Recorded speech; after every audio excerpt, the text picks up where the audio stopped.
And welcome into another edition of the PH Factor here, your podcast from Project Home, as we talk about Project Home related things. But we also get many opportunities to highlight organizations we work closely with and are members of, and people we're connected to, trying to do good in our community. One of the groups I bring in today, Cheri Dubiel of the Community Shares of Wisconsin. That's a group we've been associated with for a very long time. And we've both been around quite a long time, Cheri. As a big milestone, kind of as you guys are approaching too. But you guys do so much great work as an organization for change, for positive change in our community. We love being connected with you at Project Home, and we're glad you're talking to us today. So thanks for taking time. Yeah, and in fact, Denise Matika, your leader over at Project Home, is a former co-director of Community Shares from many years ago. So yes, definitely a lot of close ties, and we're so happy to work with Project Home as well. Do you find that? You find the people that are always trying to do good end up running into them a lot, right? The same circles right. We run into. Yeah, that's one of the jokes at Community Shares. For folks who aren't aware of it, our board of directors is a membership-based board, and so there's different board representatives from each organization, and I always joke around that it's the same people, they just keep changing jobs. It's not exactly true, but we get a lot of people who get new jobs and stay on the board. So it's a great community of wonderful people. So Community Shares of Wisconsin, for those that don't know or unfamiliar, Cheri, give them the background, the history quick, and what it's all about. Sure. So Community Shares of Wisconsin, we are a social justice fundraising federation. We actually started 50 years ago this year. We're celebrating our 50th anniversary this year. We were founded in 1971, originally by a group of activists who were raising money for bailing protesters out of jail who were protesting the Vietnam War. And they had success with that model, and then they had some money left over. And that model was really the original CHIP program, where they had little cans at cash registers at some different businesses around town. And I believe they were mostly cooperative run businesses like Yellow Jersey and other co-op grocery stores. And so the group of activists, they had some money left over after that, and then they decided to use that money and that fundraising strategy to raise funds for, I believe originally it was 7 different local nonprofits. And I don't think any of those groups still exist today, but it was similarly groups focused on social justice and that type of thing. The original Community Shares was called the Madison Sustaining Fund, and they merged with a group called Aid to Wisconsin Organizations and became a workplace giving federation. And the two groups and their benefiting charities merged and became another choice for employees who have workplace giving campaigns. And then, I'm giving you the long version, and then probably about 10 years ago, Crystal Anders, our former executive director, decided to expand the way we raise money and to start an online giving day. And so now that has expanded us outside of workplace giving and allowed us to reach new donors and reach new members of the community through other means. And we still do have the CHIP program at the co-op and the Roundup program at Cap Center Market. So thousands of people every year still give to us in that same way. And I think that what is so beautiful about Community Shares and the way we raise money and the types of groups we raise money for is that we're really democratizing philanthropy. And we're not relying on a few donors with big, huge donations to support us. We're relying on thousands of people across the community who believe in our values to give a little through different means and to support these 70 amazing nonprofit groups. Yeah, I find it's pretty inspirational, the power of people, that comes together, like you said, during the Big Share and workplace giving, and also the CHIP program. When you add up that CHIP program, it's always incredible, right? People don't think about it. That little bit they tack on, and then at the end of the year, you hear the amount, and it's amazing. Right. Yeah. Last year it was over $300,000, and I know, and I mean, obviously, I work at Community Shares, so I actually ask the checkers to make sure that I can chip if they don't ask me. But yeah, it's amazing how a few cents here and there out of your grocery bill adds up the way that it does. And so those funds that are raised help Community Shares to distribute what we call the share, which in addition to the funds that our member groups raise through designated gifts through these different fundraising strategies, we distribute a share of funds each year to each of our member groups. I think the support that the organization tries to give to all the member organizations is pretty incredible in the way you do it and balance that out. There's a lot of thought put into that and consideration, and certainly appreciate that. We do here at Project Home. Speaking of the history a bit, Cheri, you guys are in your 50th year now. Tell people a little bit about what that's been like. I mean, obviously you want to celebrate those things. The pandemic has changed how you can celebrate, but still a pretty big milestone to hit. Yes, and what's even more special about it is that we do still have a few folks around who were there at the beginning. One of our founders, Candace Weber, she was in her late teens, and she tells a story about riding around on her bike and picking up the change at all the different places. That was one of her jobs.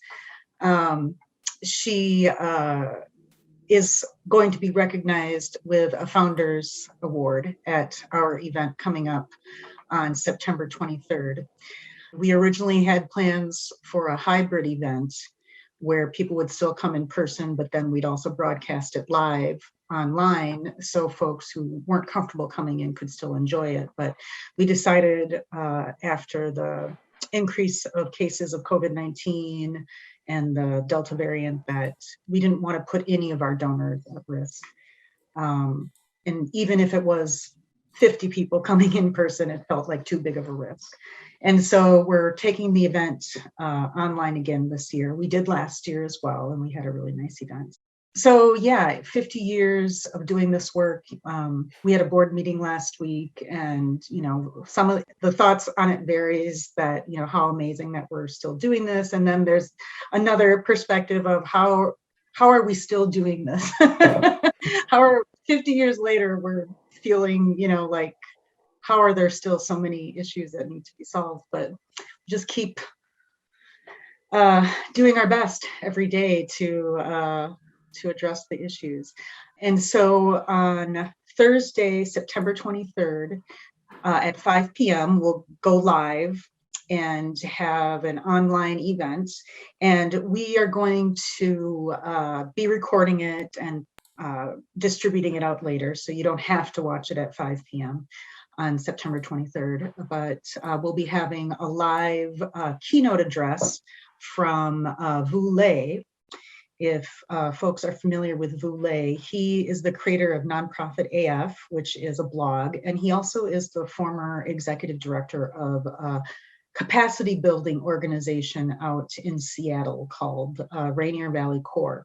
He is a leader in challenging all nonprofits to think differently about the way we raise money, the way we set up our leadership structures, etc. And he's really funny, and he makes lots of great nonprofit jokes that if you're not a part of a nonprofit might not be as funny to you. things joking about how little we get paid, and the amount of hummus that we eat, and leftover wine from fundraising events, etc. But I mean, really, he has incredibly serious topics to discuss that are a lot of the same issues that Community Shares is thinking about and dealing with as well. 50 years later, what role do we play in the philanthropic community? What value do we have for our member nonprofits? How can we expand outside of fundraising to do more technical assistance and more support for smaller emerging groups? So there's always a lot to think about. And Vu Le is somebody who is usually at the cutting edge of thinking about a lot of these things. In addition to that, every year we always have our 3 Changemaker Awards. And these are local leaders who are nominated by our member nonprofits. So they could be staff, volunteers, partners of folks who work at our member groups. They are always extremely inspiring, and we usually end the night feeling just amazing about some of the leaders that are working within Community Shares. And so those 3 leaders will be recognized. And then, as I mentioned, we're having a few other awards this year. And we're having the Founders Award that Candace Weber will receive. We're awarding a Lifetime Achievement Award, and that's going to Crystal Anders, who was the executive director of Community Shares for close to 25 years. She followed Denise Matika. And so we want to recognize the incredible impact that she has had on our work as well. And then finally, we're also giving out a collaboration award this year. And one of the things we hear most in the nonprofit community from folks outside of the nonprofit community is, why aren't people collaborating? Why do you have all these groups doing all this work and there's a lack of understanding about the different work that different nonprofits do. And we wanted to really highlight the amount of collaboration that takes place within Community Shares groups. One of the values that we hear every year that our members find from their membership at Community Shares is being part of this collective, this coalition of nonprofits working on similar issues across the board. And we have these amazing examples every year of groups coming together and forming coalitions around different policy issues or education initiatives. And it's always exciting to be able to share that with our donors and with the public. And our first collaboration award this year is going to 3 different groups who are Community Shares members: Dane County Time Bank, Freedom Inc., and Urban Triage, who is one of our newer member groups. They were leaders of last summer's Black Lives Matter rallies and movements, and worked together to create a community-wide response to the murder of George Floyd last year. So the significant impact that they had locally, we felt was important for folks to understand and to celebrate. I'm sure it's going to be a wonderful event. I mean, I love the fact that you guys have done this and highlight and the different organizations, different representatives in the community. And in addition to that, just kind of put a spotlight on that collaborative effort and collaboration that takes place. If you can find ways to prop each other up, it really does a lot for you. And I know at Project Home, we felt that too in our collaborations with Community Shares and Community Shares members, people we've connected with through the group. Yeah.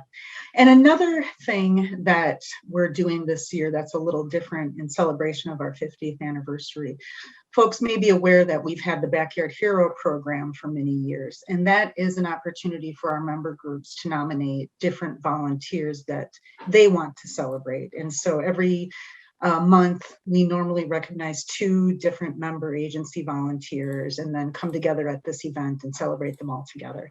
Well, this year, we decided to focus on recognizing some past leaders and volunteers of Community Shares of Wisconsin, because we felt like in our 50th year, it's important for us to recognize those who came before us and have done such an amazing job.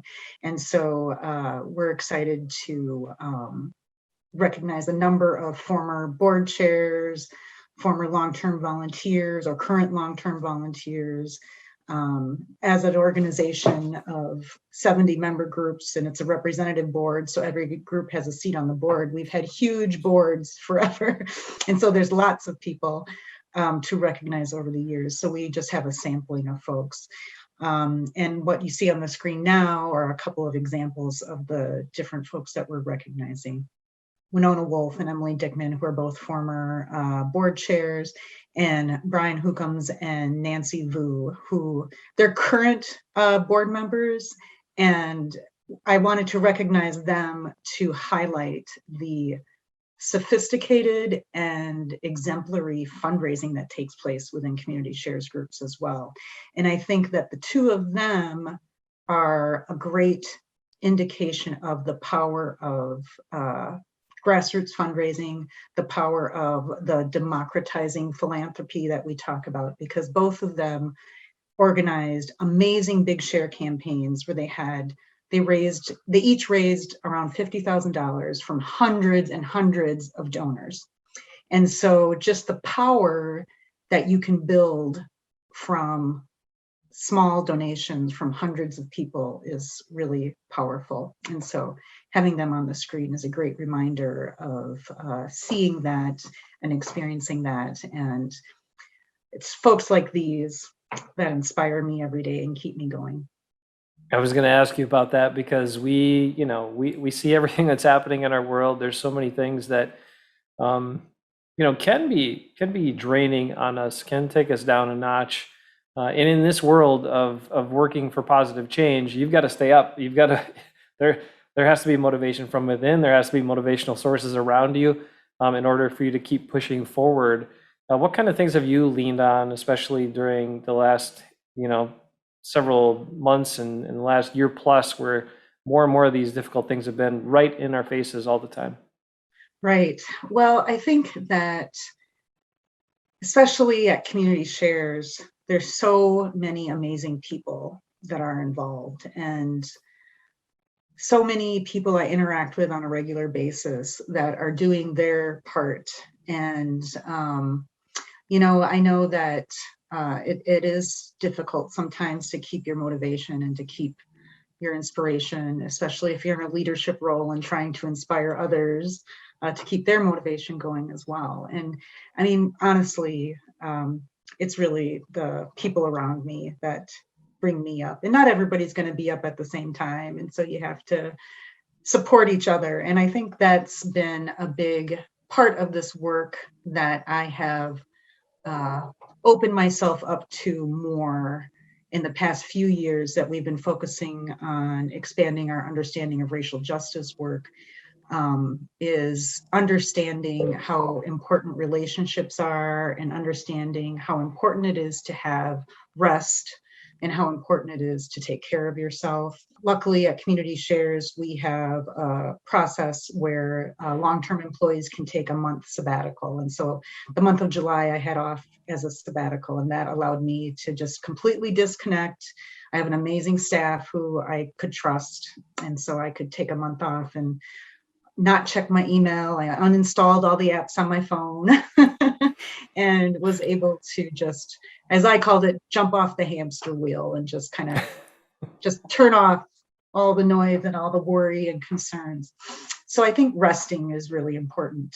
There's some quote I've seen and that I've shared on social media about rest, don't quit. And so if you feel like you need to quit, stop and take a rest and reevaluate, because it's hard to keep going. And especially, as I mentioned, as we're expanding more into becoming more intentionally anti-racist,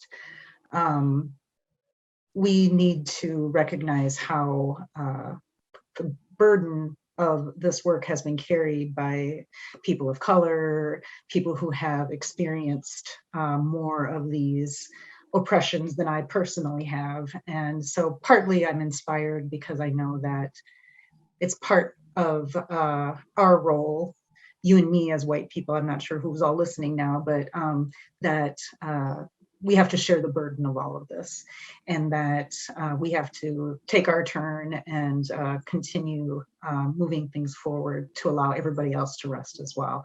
So it's all a collective effort. I want to touch on go back to the workplace giving here in just a second. But before we get there, I was going to ask you, because I know at Project Home, we have our programs and we help a number of people. There's not a specific demographic or group. It's more of an income bracket that we're assisting with housing issues. And so we had to really kind of make a lot of concentrated efforts to reach out, to reach more people of color and making sure that they understood these resources were available to them. And then also there's some language barriers at times with other people around the area. So that's something we've had to put more energy and effort into. Have you had to do some of that too with Community Shares and made more concentrated effort the last couple of years? Absolutely. And I think a lot of that comes down to trust as well. And that is some of the feedback that we've heard. Our good intentions aren't always necessarily trusted. And if you don't have a deeper understanding or awareness of the issues, your idea of a solution to a problem might not actually be a helpful solution at all. And so building trust and engaging those folks that you're trying to reach in the development of your programs as much as possible, in figuring out what's needed, asking, where do you learn this information, going where they are, definitely listening and building trust, proving yourself over time. We've been doing this work for a while, and it takes a while before people believe that what you're saying is what you're actually doing, and they need to see you prove yourself over a few different circumstances before they'll kind of jump in on board. So workplace giving is coming up, right? The campaigns are getting started soon. We've got to get prepped for that. How is that happening this year? Are there differences kind of with the uptick in the pandemic, and how are we doing that this year? Yeah, well, the advantage of the pandemic coming up when it did is that we've had lots of systems in place to accept online donations and pledges already.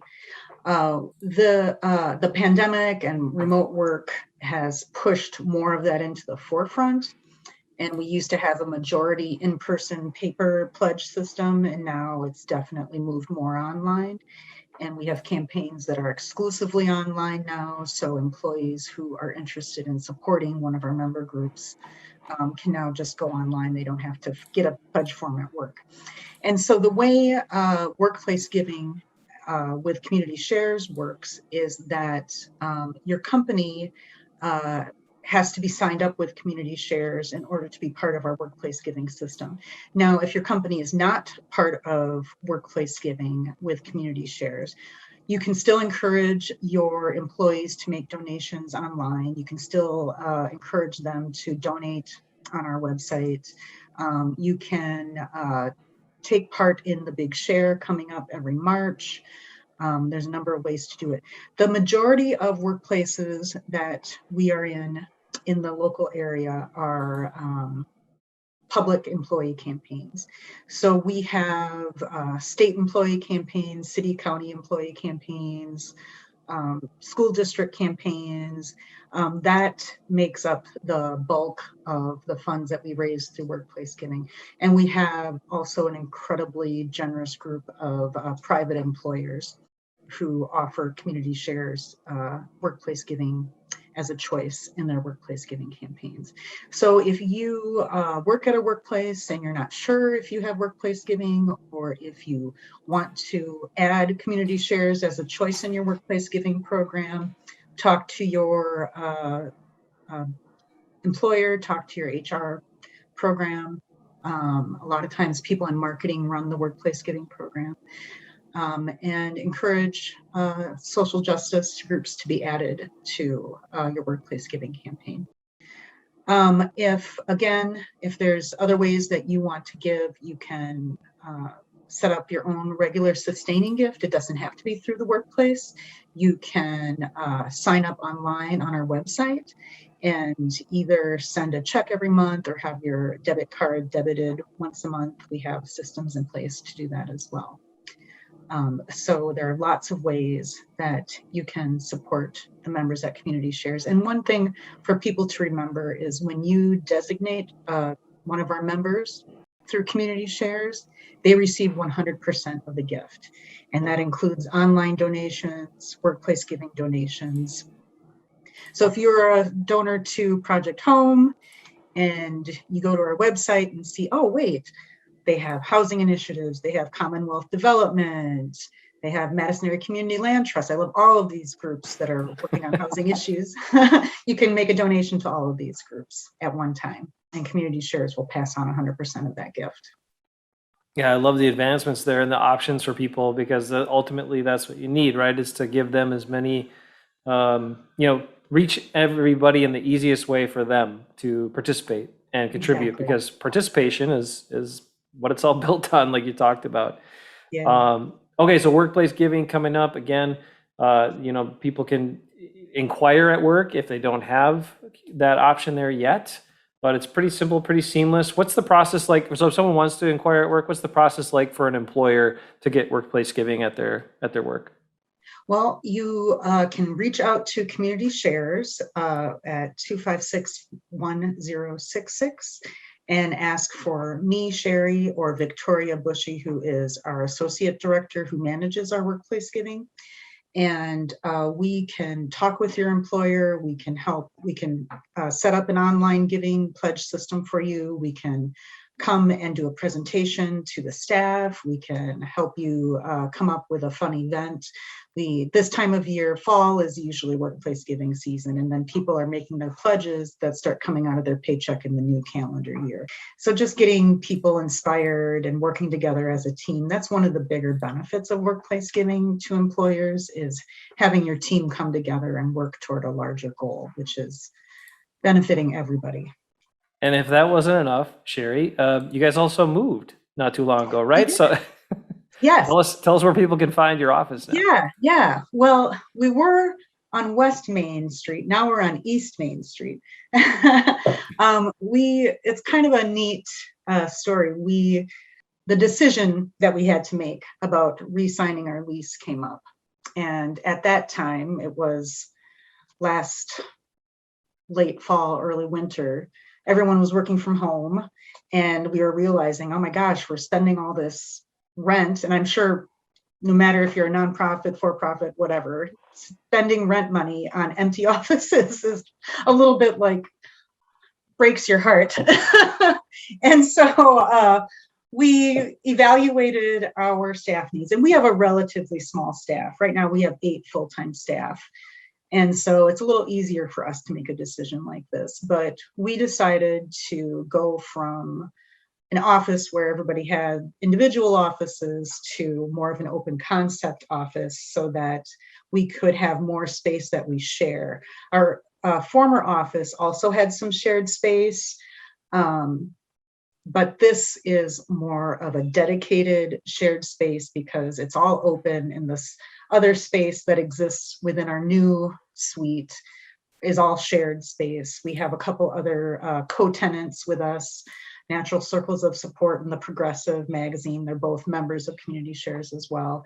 And then we have some dedicated co-working space as well. And so we've had inquiries from other nonprofits that have stayed working virtually or have set up a hybrid, permanent hybrid space like we have at Community Shares. Right now I'm coming to you live from my home office, but I also go into the office a few times a week.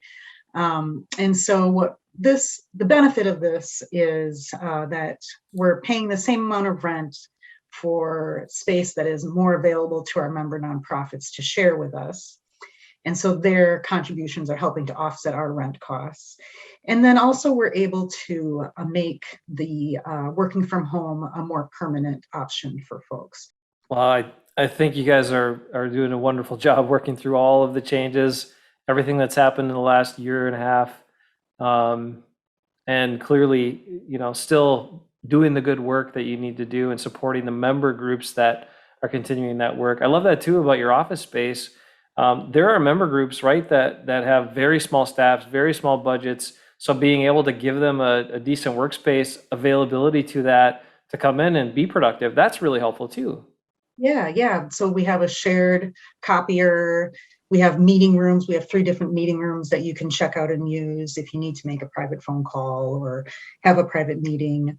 It's just nice to have an option available for people that only need a desk a few times a week or need a meeting room a few times a week, to have a space to come and not have to have a huge rent to pay every month. Well done, Cheri. Thanks for all your time. Thanks for everything you're doing over at Community Shares, you and the team. We look forward to Workplace Giving. We really look forward to the Community Changemaker Awards and the celebration on September 23rd. Tell people again really quickly, they can get tickets right now, correct?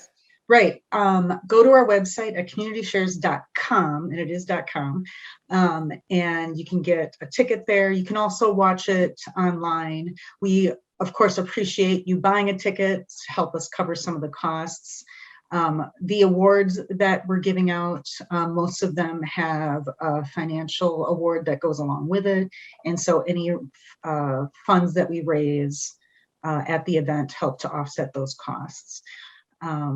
So yes, communityshares.com, sign up for a ticket. And then this year, one thing that we added was with your $50 ticket, you'll receive a $20 gift card from a food fight restaurant, any food fight restaurant you want. You can order your food ahead of time and eat it while you're enjoying the event, or you can take it and enjoy it later. But we wanted to make sure people felt like they were getting something for their investment of a ticket. So wanted to make sure there was some kind of food option available as well. Because that's, you know, how many fundraising events we go to every year, and it's usually about the food. Definitely part of it. Two clicks. That's all it took. 2 clicks. Yay! To get your ticket. So well done on that too, Cheri. Always great to talk with you and catch up with you. Thank you for the support of Project Home as well. We appreciate it. And thanks for everything you guys do out in the community. We really do appreciate that. Thank you, Jason. It's a pleasure. All right. We will be back next month for another episode. But that's this month's PH Factor. Catch you soon.